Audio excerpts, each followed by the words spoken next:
आज महाशिवरात्रि के दिन इस व्रत कथा को अवश्य सुनिए। तो महाशिवरात्रि की कथा कुछ इस प्रकार है। एक बार भगवान शिव शंकर से माता पार्वती ने पूछा, ऐसा कोई श्रेष्ठ व्रत या पूजन बताइए जिससे मृत्युलोक के प्राणी आपकी कृपा और आपके धाम को सहज ही प्राप्त कर लें। उत्तर में शिव जी ने माता पार्वती को शिवरात्रि के व्रत का एक विधान बताकर यह कथा सुनाई। एक गांव में एक शिकारी रहता था। पशुओं की हत्या करके वह अपने कुटुंब को पालता था। वह एक साहूकार का ऋणी था, लेकिन उसका ऋण समय पर नहीं चुका पाया। क्रोधवश उस साहूकार ने शिकारी को शिव जी के मठ में बंदी बना लिया। उस दिन संयोगवश शिवरात्रि थी। शिकारी ने ध्यान मग्न होकर शिव चर्चा संबंधी सभी धार्मिक बातें सुनी। चतुर्दशी को उसने शिवरात्रि की कथा भी सुन ली। संध्या होते ही साहूकार ने उसे अपने पास बुलाया और ऋण चुकाने के लिए कहा। शिकारी ने अगले दिन सारा ऋण लौटा देने का वादा किया और उसे बंधन से मुक्त करने की विनती की। साहूकार ने उसे बंधन से एक दिन के लिए मुक्त कर दिया। अपनी दिनचर्या की भांति वह जंगल में शिकार करने के लिए गया, लेकिन दिन भर वह बंदी गृह में था। इस वजह से उसे भूख और प्यास लगी हुई थी।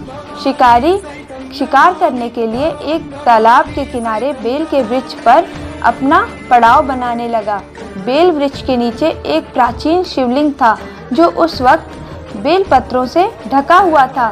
शिकारी को इस बात का पता नहीं था कि बेल वृक्ष के नीचे एक शिवलिंग है। बेल वृक्ष पर बैठने के लिए पड़ाव बनाते समय उसने बहुत सारे बेल पत्र और टहनियाँ तोड़ी, जो संयोग से जाकर शिवलिंग पर गिरती गईं। इस प्रकार दिन भर भूखे प्यासे शिकारी का व्रत पूर्ण हो गया और शिवलिंग पर बेल पत्र भी चढ़ गए। रात्रि का एक पहर बीत जाने पर एक मृगी तालाब पर पानी पीने पहुंची। वह गर्भिणी थी। शिकारी ने धनुष पर तीर चढ़ाकर जो ही प्रत्यंचा खींची, उस हिरणी ने कहा, मैं गर्भिणी हूँ, अभी ही प्रसव होने वाला है। तुम एक साथ दो जीवों की हत्या मत करो। मैं अपने बच्चे को जन्म देकर तुरंत तुम्हारे पास आ जाऊंगी। तुम उस वक्त मुझे मार लेना। यह देखकर शिकारी ने अपनी धनुष की प्रत्यंचा ढीली कर दी और मृगी झाड़ियों में जाकर लुप्त हो गई। थोड़ी ही देर बाद एक और हिरणी उधर से निकली। शिकारी बड़ा प्रसन्न हुआ। पास आने पर उसने अपना धनुष उठाया और उस पर बाण चढ़ाया। उसे देखकर उस दूसरी हिरणी ने भी विनम्रता पूर्वक निवेदन किया, हे शिकारी, मैं थोड़ी ही देर पहले ऋतु से निवृत्त हुई हूँ और अपने पति को ढूंढ रही हूँ। अपने पति से मिलकर मैं शीघ्र तुम्हारे पास आ जाऊंगी। शिकारी ने दया करके उसे भी जाने दिया। 2 बार उसके हाथ से शिकार जा चुका था। अब वह थोड़ा परेशान हुआ। उसे बच्चों की चिंता हो आई। रात्रि का आखिरी पहर बीतने वाला था।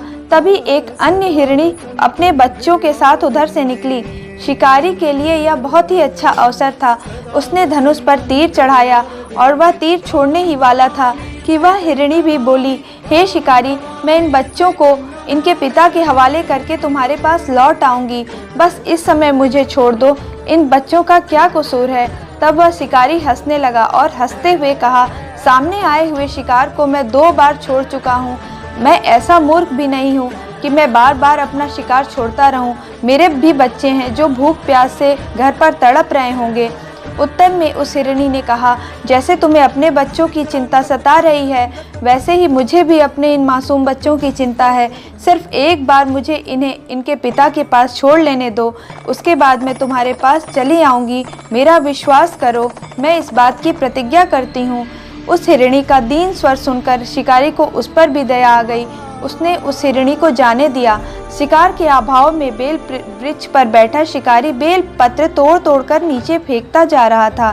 तभी सुबह होने को आई और अरुणोदय का समय हो गया।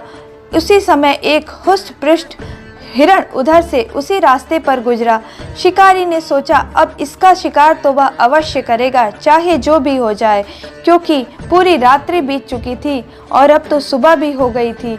शिकारी की तनी हुई प्रत्यंचा देखकर उस हिरण ने अत्यंत ही विनीत स्वर में बोला, हे शिकारी, यदि तुमने मुझसे पूर्व आने वाली 3 हिरणियों और उनके छोटे छोटे बच्चों को मार डाला है, तो मुझे भी मारने में जरा भी विलंब मत करो, क्योंकि उनके वियोग में मुझे एक क्षण भी जीवित नहीं रहना है। अगर तुमने उन हिरणियों को जीवन दान दिया है तो मुझे भी कुछ क्षण का जीवन दान दे दो, मैं उनसे मिलकर तुरंत तुम्हारे सामने उपस्थित हो जाऊंगा। मृग की बात सुनते ही शिकारी के सामने पूरी रात का घटना चक्र घूम गया। उसने सारी कथा मृग को सुना दी। तब मृग ने कहा, मेरी तीनों पत्नियां जिस प्रकार प्रतिज्ञाबद्ध होकर गई हैं, मेरी मृत्यु से अपने धर्म का पालन नहीं कर पाएंगी, क्योंकि अगर मैं मर गया तो वह मुझसे मिल नहीं पाएंगी, तो वह तुम्हारे पास कैसे लौटेंगी। अतः जैसे तुमने उन्हें अपना विश्वास पात्र मानकर छोड़ा है, वैसे ही मुझे भी जाने दो। मैं उन सभी के साथ तुम्हारे सामने शीघ्र ही उपस्थित हो जाऊंगा। उपवास, रात्रि जागरण, शिवलिंग पर बेलपत्र चढ़ाने से उस शिकारी का हृदय अब तक अत्यंत निर्मल हो चुका था।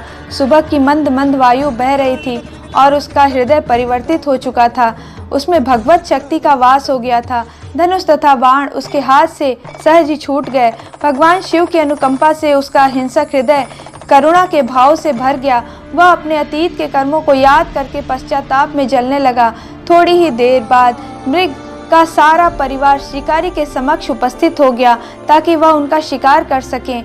किंतु जंगली पशुओं की ऐसी सत्यता, सात्विकता एवं सामूहिक प्रेम की भावना को देखकर शिकारी को बड़ी ग्लानि हुई। उसके नेत्रों से आंसुओं की झड़ी लग गई। उस मृग परिवार को न मारकर शिकारी ने अपने कठोर हृदय को जीव हिंसा से हटाकर सदा के लिए कोमल एवं दयालु बना लिया। देवलोक से समस्त देव समाज भी इस घटना को देखकर आश्चर्यचकित हो रहा था और घटना की परिणति होते ही देवी देवताओं ने पुष्प वर्षा की। तब शिकारी तथा मृग परिवार को मोक्ष प्राप्त हो गया और उन्हें शिवधाम प्राप्त हुआ। जैसी कृपा भोले बाबा ने उस शिकारी तथा मृग के परिवार पे की, वैसे ही हम सब पर बनाए रखें। महाशिवरात्रि की आप सभी को हार्दिक शुभकामनाएं। हर हर महादेव।